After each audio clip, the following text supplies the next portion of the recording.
Assalamualaikum warahmatullahi wabarakatuh. Selamat pagi, siang, malam, dan selamat datang di channel YouTube Aldino Kamarudin Santoso. Bersama saya sendiri, pada kali ini saya akan membuat konten review film. Setelah lama nggak mereview film, terakhir kalau nggak salah nge-review apa Jakarta Story kalau nggak salah, atau apa itu film yang Jakarta Undercover kalau nggak salah, yang waktu itu saya bahas karena memang film yang sangat menampilkan kisah kota ibu kota gitu kan. Dan sekarang saya menemukan satu film lagi, film Indonesia yang barusan saya tonton kemarin hari Minggu. Ini waktu syutingnya hari Rabu, kemarin Minggu nonton di kebetulan film ini adalah salah satu film unggulan di Indonesia karena berhasil memenangkan banyak penghargaan internasional dan akhirnya diputar di bioskop walaupun memang terbatas, tidak semua kota dapat.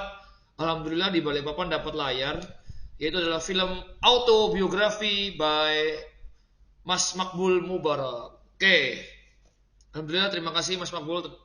Ucapan pertama adalah terima kasih karena diberi gratisan. Diberikan tiket untuk nonton oleh tim publisis atau distribusi dari autobiografi dan dibantu oleh Direktorat Jenderal Perfilman ya, media Kemdikbud kalau nggak salah. Terima kasih Kemdikbud RI.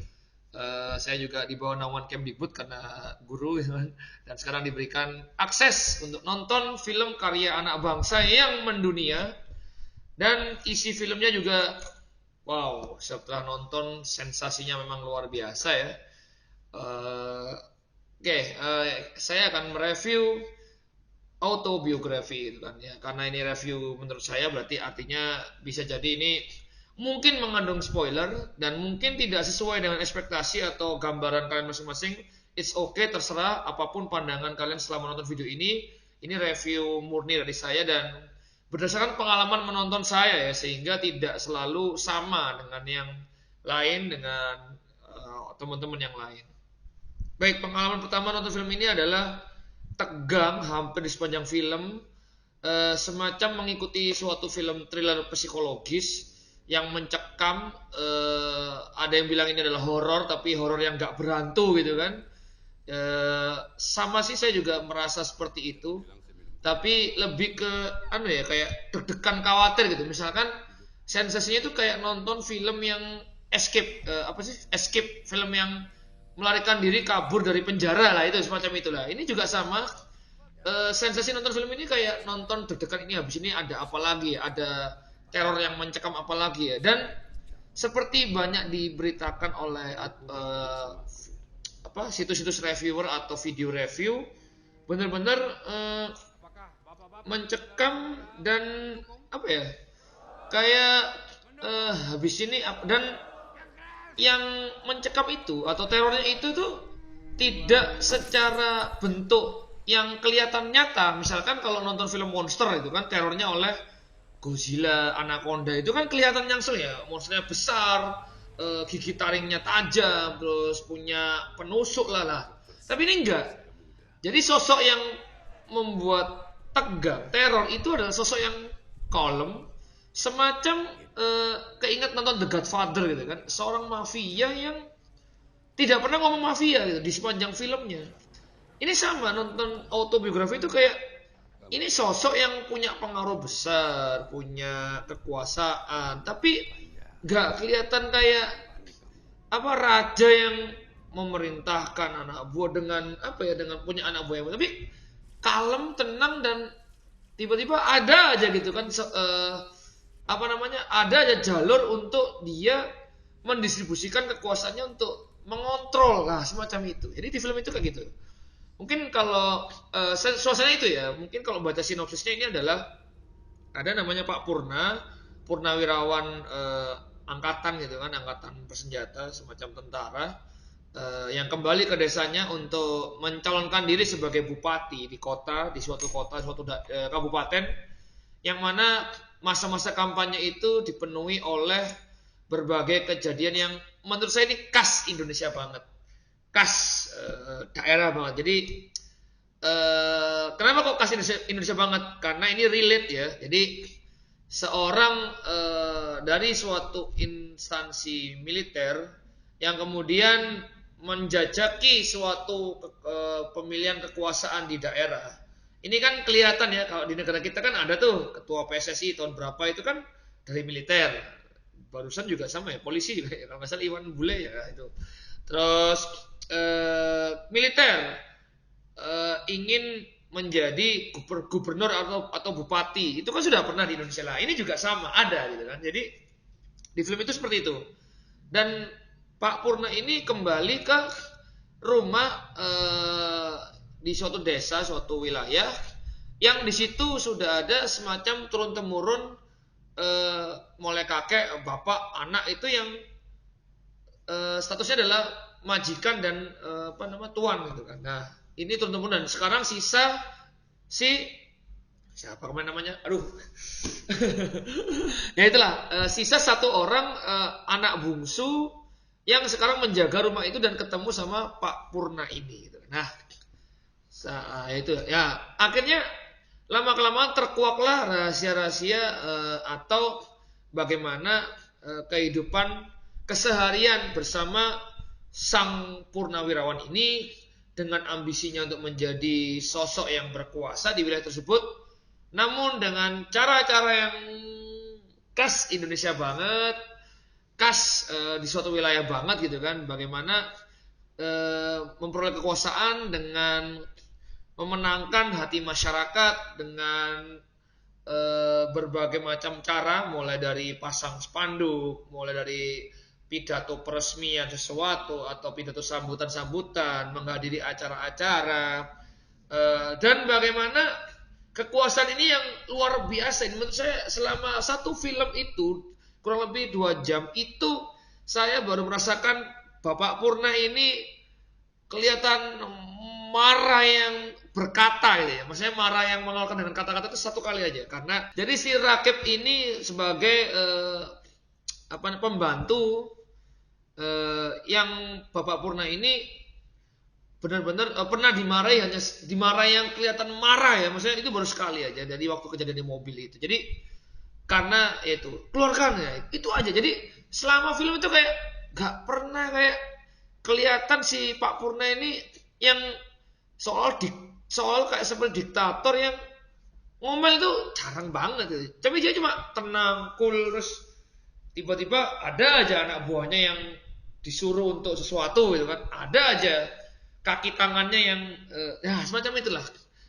Ya macam-macam lah. Jadi film ini tuh dan menunjukkan bahwa ini negara negara kita yang digambarkan yang nggak ada negara kita ya, mungkin ada di negara-negara lain yang beginilah sosok berkuasa gitu kan, ketika mempunyai kuasa dan dia itu walaupun sudah purnawirawan atau walaupun sudah pensiun, tapi sisa-sisa kekuatannya ini masih sangat besar dan dia memang sudah mempersiapkan itu jauh-jauh hari. Maksudnya kayak prepare untuk itu tuh kayak benar-benar matang ya. Ya sama kayak mungkin di The Dark Knight itu kan Joker katanya kan aku nggak punya rencana, tapi ini padahal rencana Joker di film The Dark Knight kan luar biasa loh. Dia punya plan A, B, C, D sampai kelihatannya ya, tapi dia ngomongnya nggak ada rencana. Tapi ini Pak Purna ini kayak sangat tenang, jadi dia punya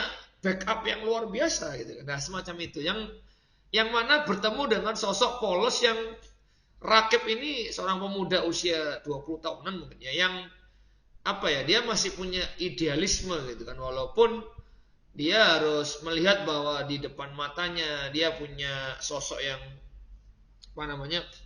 punya kekuasaan yang membantu hidupnya ya, karena dia kan sebagai seorang pembantu yang harus melayani tuannya, cuma dia punya idealisme dan melihat itu bahwa ini salah seperti ini, tapi dia mau keluar juga susah dan luar biasa. Cuma ya itu adalah gambaran kisah yang saya review hari ini, dan memang luar biasa, itu sukses membuat penonton mengalami perasaan mencekam itu, dan kebanyakan yang mengalami juga mungkin relate ya dengan misalkan kalau saya pernah KKN itu kan, pemilihan kepala desa di suatu daerah itu sangat-sangat gengsinya tinggi. Terus ya ngomongin kekuasaan itu kan relate juga karena saya melihat fenomena di negara secara langsung, dan ini walaupun ini cerita fiksi tapi kayak relate banget. Terus ternyata autobiografi itu punya makna yang mana saya nonton di review di video-video tayangan di YouTube itu kan, oh autobiografi artinya Rakib sama Pak Purna ini seolah-olah kayak berkaca gitu, sama-sama seperti biografi masing-masing lah, seperti itu. Oke, baik, sekarang tadi ada suatu cerita yang kesan. Nah, sekarang mungkin pertanyaan-pertanyaan yang terngiang-ngiang gitu kan di kepala. Misalkan begini, saat film itu saya ngerasa bahwa ketika terjadi suatu kasus, misalkan ini spoiler berarti ya, mungkin nanti kalau mau nonton video ini nonton dulu lah baiknya. Nah, itu ada satu kisah, satu adegan si anak SMA itu kan, yang mana dia dikejar oleh Pak Purna melalui Pak Purna. Jadi Pak Purna nyuruh Rakib untuk ngejar si anak SMA ini karena anak SMA ini dicurigai merusak balihonya Pak Purna. Dari mana tahu bahwa anak ini adalah tersangkanya? Karena ada botol minuman keras. Botol minuman keras itu yang jual cuma satu aja di desa itu, dan ditanyain siapa yang beli minuman keras itu semalam. Akhirnya si anak SMA dikejar. Setelah dikejar, Rakib, ayo ngadap, minta maaf aja. Karena minta maaf itu melegakan gitu kan. Nah, ternyata bukannya cuma minta maaf, tapi ternyata si anak SMA ini dihajar habis-habisan dan tidak ditampakkan adegannya. Artinya cuma sekedar pintu ditutup, sudah sangat mencekam, dan kita disuruh membayangkan sendiri apa yang dilakukan oleh Pak Purna di dalam ruangan itu. Keluar-keluar, oke, bersihkan, jangan sampai ada yang kelihatan. Mirip persis film-film mafia luar negeri, tapi ini lokal coy. Dan sampai di rumah sakit, Rakib yang kebingungan, akhirnya dia dimintain pihak rumah sakit, bapak keluarganya, tapi Rakib kabur. Keesokan harinya berita meninggal dunia datang di desa itu, dan luar biasanya Pak Purna ini datang dengan gaya bela sungkawa sampai memberikan pidato. Oke, pertanyaan saya adalah, kok bisa ya nggak ada pemeriksaan dari polisi untuk sidik jari kah, atau forensik untuk mengecek bahwa itu siapa yang mukul itu kan, alatnya apa, dan bukti jejak mungkin darah lah, walaupun sudah dibersihkan. Terus saksi-saksi misalkan ada yang melihat kejadian si anak SMA tadi dipanggil, apakah nggak ada, atau rumah sakit lah paling nggak bersaksi bahwa oh si ini loh yang nganter. Terus pertanyaan saya cuma itu, dan itu juga menjadi pertanyaan saya di bagian ending film ini, yang mana luar biasanya adalah si Rakib ini muncul sebagai sosok yang di ending adalah sambutan atas kematian Bapak Purna. Setelah Bapak Purna akhirnya meninggal juga karena klimaksnya yang sangat luar biasa sekali. Ternyata ya Rakib ini tidak tahan, dan ujung-ujungnya Rakib sendiri yang disuruh pidato, mirip seperti Pak Purna yang pidato di meninggalnya anak SMA. Padahal siapa yang membunuh? Nah, siapa yang paling enggak, ya walaupun bukan membunuh secara langsung, berperan dalam meninggalnya si anak SMA. Nah, ini pertanyaan saya cuma, kok nggak ada saksi, kok nggak ada yang melapor, atau pemeriksaan dari polisi lah, pihak berwajib. Oke, mungkin pertanyaan itu sedikit saya jawab sendiri dengan berbagai penalaran atau gambaran saya sendiri ya. Pertama adalah di suatu desa atau daerah pelosok atau daerah yang ya wilayah daerah yang semacam itulah, itu orangnya sedikit, polisi keamanan atau penegak hukum ya sedikit, kemungkinan besar CCTV atau kamera keamanan juga nggak ada, alat terbatas, jarak satu rumah ke rumah jauh kan, kayak gitu kan. Sehingga ketika ada kasus meninggal, ya udah orang berpikiran mungkin kecelakaan, mungkin memang waktunya semacam itu. Sampai akhirnya diagnosanya anak SMA tadi adalah dipukuli warga, yang bukan dilihat dari bukti fisik ini ya, visum atau apa, tapi karena motifnya, siapa yang bunuh ini kira-kira. Oh, ada yang dendam sama anak itu kayaknya. Bukan dilihat dari bukti ini sidik jari, tapi siapa yang kira-kira membunuh ya karena dendam. Termasuk di akhir ending, siapa yang kira-kira membunuh Pak Purna. Oh, Pak Purna ditembak. Berarti tembak itu siapa sih yang punya senapan? Oh, pemburu. Nah, yang kena malah yang lain. Nah, itu kemungkinan besar ada di daerah pelosok itu tidak ada CCTV atau bukti-bukti yang sangat kuat atau rumahnya jauh. Jadi saksi sangat terbatas, minim sekali, dan peralatan juga minim. Yang kedua adalah karena ya semuanya udah dikuasai oleh satu sosok yang menguasai, sehingga yang pertama anak SMA meninggal, walaupun di situ ada penegak hukum, walaupun di situ ada keamanan, sistem yang tapi tetap tunduk pada satu yang berkuasa, termasuk di situ adalah Pak Purna. Jadi ya Pak Purna menguasai semuanya, mau ada penegak hukum, polisi, mau ada siapapun situ. Jadi ya tetap yang diceritakan ke warga adalah bisa direkayasa, karena begitulah yang mungkin bisa terjadi gitu kan. Ketika udah ada backingan yang udah menguasai gitu kan. Termasuk yang terakhir, mungkin si Rakib paham bahwa oh begini loh caranya Pak Purna waktu itu untuk menghilangkan jejak sehingga nggak dicurigai. Oh begini loh caranya untuk tetap tenang bahwa kamu bukanlah tersangkanya, kamu punya semacam itu. Jadi mungkin itu yang saya pertanyakan sebenarnya dalam film ini, yang mungkin agak mengganjal sih, tapi ya itu tipis. Ada berbagai momen-momen simbolik juga dalam film atau momen-momen yang punya makna mungkin ya. Misalkan saya nangkep 2 kali momen Pak Purna pinjam charger ke Rakib. Dan pertanyaan pertama saya ingat adalah kalau nggak salah ada di dalam film ada setting tahun 2017, si Pak Purna tanya chargermu Type C. Saya nggak tahu ya, mungkin memang udah ada ya tahun 2017 charger Type C udah, cuma mungkin belum banyak ya. Setahu saya masih banyak yang pakai micro charger HP. Tapi ya bisa jadi namanya orang berkuasa ya, HP-nya udah canggih kan. Type C terus, cuma ya oke lah. Yang pertama agak janggal ya, apakah 2017 sudah ada pakai Type C. Tapi yang kedua ini 2 kali pinjam charger. Apakah Pak Purna nggak punya charger HP atau itu adalah simbol bahwa Pak Purna ini menguasai loh sumber dayamu gitu. Artinya sampai chargermu aja aku bisa pinjam seenaknya. Mungkin seperti itu ya. Tapi nggak tahu ini maknanya banyak sekali. Mungkin Pak Makbul selaku sutradara juga punya sorotan sendiri, dan film ini sangat detail, penggambarannya mulai kostum dari purnawirawan, tentara, terus ya terutama aktingnya yang sangat-sangat luar biasa,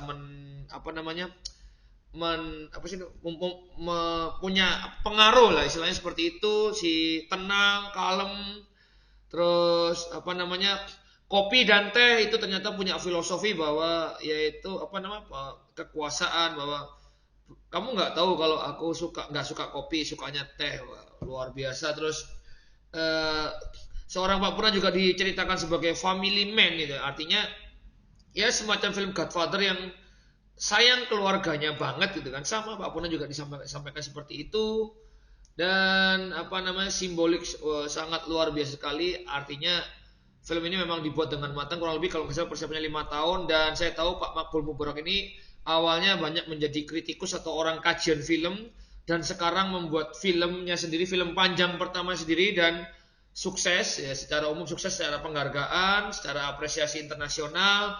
Tinggal sekarang kita sebagai masyarakat Indonesia sendiri, masyarakat sendiri yang filmnya dari hasil karya anak bangsa sendiri, bagaimana kita mengapresiasi karya yang udah diperjuangkan 5 tahun, cari dana dari banyak sumber, yang mana ketika nonton film ini bagian awal itu isinya bumper, film fun, film festival, direktorat ini, dana ini, luar biasa. Saya sangat apresiasi sekali, luar biasa perjuangan Pak Makbul Mubarak dalam develop atau mengembangkan cerita film sampai pada eksekusi dan distribusinya. Masih aja berusaha keras untuk mendapatkan dan akses ke penonton dan penikmat film di bagian manapun. Sukses terus untuk Pak Makbul. Semoga lebih banyak yang mengapresiasi filmnya dan lebih banyak penonton yang menemukan dan mendapatkan akses untuk ini, karena susah juga nih lawan industri penayangan itu kan. Moga-moga aja bisa berjalan ya, kalaupun belum secara komersil, mungkin akan ada layar-layar alternatif yang bisa jadi akan lebih bisa masuk ke lapisan masyarakat yang memang cocok dengan apa sih studi pasar film ini. Mungkin seperti itu. Jadi sukses terus untuk autobiografi Pak Makbul, keren.